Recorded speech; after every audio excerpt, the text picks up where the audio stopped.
ಪ್ರಿಯರೇ, ದೇವರು ಒಳ್ಳೆಯವರು, ಒಳ್ಳೆಯದನ್ನೇ ಮಾಡುವವರಾಗಿದ್ದಾರೆ. ನಾವು ದೇವರ ಚಿತ್ತವನ್ನು ಯಾಕೆ ಹುಡುಕಬೇಕು?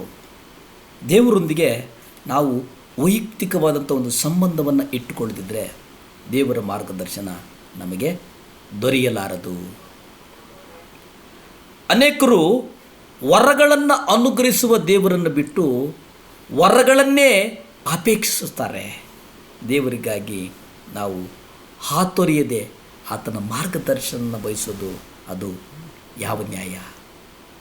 ತನ್ನ ಜೀವಿತದಲ್ಲಿ ದೇವರ ಮಾರ್ಗದರ್ಶನವನ್ನು ಬೇಕೆಂದಿರುವವನು ಮೊದಲು ಕರ್ತನೊಂದಿಗೆ ಅನ್ಯೂನ್ಯತೆಯಲ್ಲಿರಬೇಕು. ಇದರ ಅರ್ಥ ಮೊಟ್ಟ ಮೊದಲನೇದಾಗಿ ಹೊಸ ಜೀವಿತದ ಮೂಲಕ ಅವನು ಕ್ರಿಸ್ತನೊಂದಿಗೆ ನಿಕಟವಾದ ಒಂದು ಸಂಬಂಧವನ್ನು ಹೊಂದಿರಬೇಕು. ಆದರೆ ಇದು ಮಾತ್ರ ಸಾಕಾಗಲ್ಲ.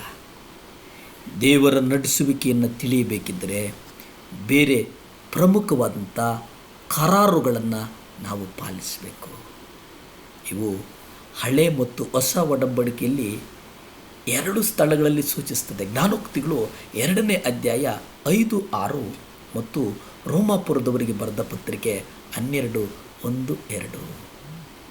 ಜ್ಞಾನೋಕ್ತಿಗಳಲ್ಲಿ ನೀವು ನೋಡೋದಾದರೆ ಅಲ್ಲಿ ನಂಬಿಕೆಯ ಕುರಿತು, ಅಂದರೆ ನಿನ್ನ ಪೂರ್ಣ ಹೃದಯದಿಂದಲೂ ಮನಸ್ಸಿನಿಂದಲೂ ಯೆಹೋವನಲ್ಲಿ ಭರವಸೆವಿಡು.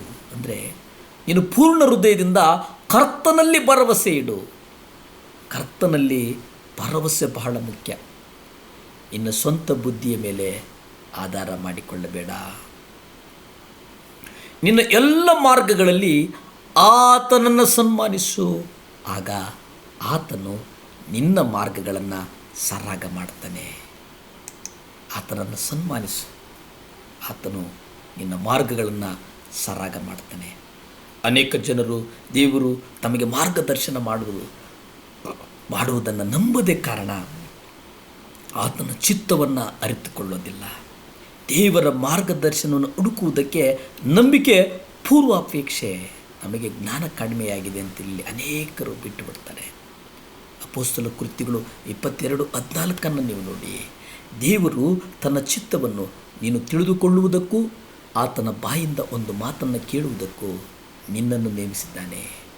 ದೇವರ ಜ್ಞಾನದಲ್ಲಿ ಬೆಳೆಯುವಂಥದ್ದು ಬಹಳ ಮುಖ್ಯ. ದೇವರ ಮಾರ್ಗದರ್ಶನದಲ್ಲಿ ನಡೆಯುವಂಥದ್ದು ಬಹಳ ಮುಖ್ಯ. ಆತನೊಂದಿಗೆ ವೈಯಕ್ತಿಕವಾದಂಥ ಒಂದು ಸಂಬಂಧವನ್ನು ಇಟ್ಟುಕೊಳ್ಳುವುದು ಇನ್ನೂ ಬಹಳ ಮುಖ್ಯ. ಇಲ್ಲಿ ಹಿರಿಯರು ಕಿರಿಯರು ಅನ್ನುವಂಥ ಭೇದ ಇಲ್ಲ. ಒಬ್ಬ ತಂದೆ ತನ್ನ ಚಿತ್ತಕ್ಕೋಸ್ಕರ ಹೇಗೆ ಪ್ರಯಾಸ ಪಡ್ತಾನೋ ಹಾಗೆ ನಾವು ಮಕ್ಕಳು ಪ್ರಯಾಸ ಪಡಬೇಕಾಗಿದೆ. ಇಲ್ಲಿ ದೇವರ ಕೃಪೆ, ದೇವರ ಸತ್ಯತೆ ನಮ್ಮನ್ನು ನಡೆಸ್ತದೆ. ಇಬ್ರಿಯ ಪತ್ರಿಕೆ 10ನೇ ಅಧ್ಯಾಯ 11ರಲ್ಲಿ ನಾವು ನೋಡ್ತೇವೆ. ಇದಲ್ಲದೆ ಪ್ರತಿ ಯಾಜಕನು ದಿನಾಲೂ ಸೇವೆ ಮಾಡುತ್ತಾ ಎಂದಿಗೂ ಪಾಪವನ್ನು ತೆಗೆದು ಹಾಕಲಾರದಂಥ ಒಂದೇ ವಿಧವಾದ ಯಜ್ಞಗಳನ್ನು ಪದೇ ಪದೇ ಅರ್ಪಿಸುತ್ತಾ ನಿಂತುಕೊಂಡಿರುವನು. ಇಲ್ಲಿ ಗಮನಿಸಿ, ನಾವು ಆತನ ಚಿತ್ತವನ್ನು ಸಂತೋಷದಿಂದ ತೋರಿಸುವವನಾದ್ದರಿಂದ ನಾವು ನಂಬಿಕೆಯಲ್ಲಿ ಪೂರ್ಣ ಭರವಸೆಯಿಂದ ಆತನ ಸನ್ನಿಧಿಗೆ ಬರೋಣ. ನಂಬಿಕೆ ಇಲ್ಲದೆ ದೇವರನ್ನು ಮೆಚ್ಚಿಸುವುದು ಅಸಾಧ್ಯ. ಪ್ರಿಯರೇ, ಇಬ್ರಿಯ ಪತ್ರಿಕೆ 11ನೇ ಅಧ್ಯಾಯ 6ರಲ್ಲಿ ನಾವು ನೋಡ್ತೇವೆ, ದೇವರ ಬಳಿಗೆ ಬರುವವನು ದೇವರು ಇದ್ದಾನೆ ಎಂಬುದಾಗಿ ಬರಲಿ. ಅಂದರೆ ನಾವು ಆಸಕ್ತಿ, ನಂಬಿಕೆ ಇಲ್ಲದೆ ದೇವರನ್ನು ಮೆಚ್ಚಿಸುವುದಕ್ಕೆ ಸಾಧ್ಯನಾ?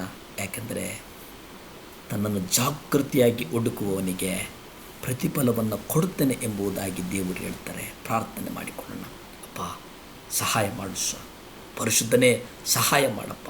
ಮಹೋನ್ನತನೇ, ಸಹಾಯ ಮಾಡಪ್ಪ. ರಾಜಾದಿರಾಜನೇ, ಸಹಾಯ ಮಾಡಿಸು. ದೇವರೇ, ನಮ್ಮ ಕುಟುಂಬಗಳಲ್ಲಿ ಆಶೀರ್ವಾದಗಳು ಬರಲಿ ಸ್ವಾಮಿ. ಅಪ್ಪ, ಆಶೀರ್ವದಿಸಯ್ಯ, ಆಶೀರ್ವದಿಸಯ್ಯ. ಯಾರ್ಯಾರು ಮನೆಗಳಲ್ಲಿ ದೇವರೇ ಮನೆಗಳು ಕಟ್ಟೋದಕ್ಕೆ EMI ತೆಗೆದುಕೊಂಡಿದ್ದಾರೋ, ಸಾಲದಲ್ಲಿದ್ದಾರೋ ಅವ್ರಿಗಾಗಿ ಪ್ರಾರ್ಥಿಸ್ತೇನೆ ಸ್ವಾಮಿ. ಅವರೆಲ್ಲರ ಸಾಲಗಳು ಯೇಸು ಕ್ರಿಸ್ತನ ಅಧಿಕಾರದ ನಾಮದಲ್ಲಿ ಬಿಡುಗಡೆಯಾಗಲಿ ಸ್ವಾಮಿ. ಸ್ತುತಿ, ಘನ, ಮಾನ, ಮಹಿಮೆ ನಿಮ್ಮೊಬ್ಬರಿಗೆ ಸಲ್ಲಿ ತಂದೆ. ಆಮೇನ್.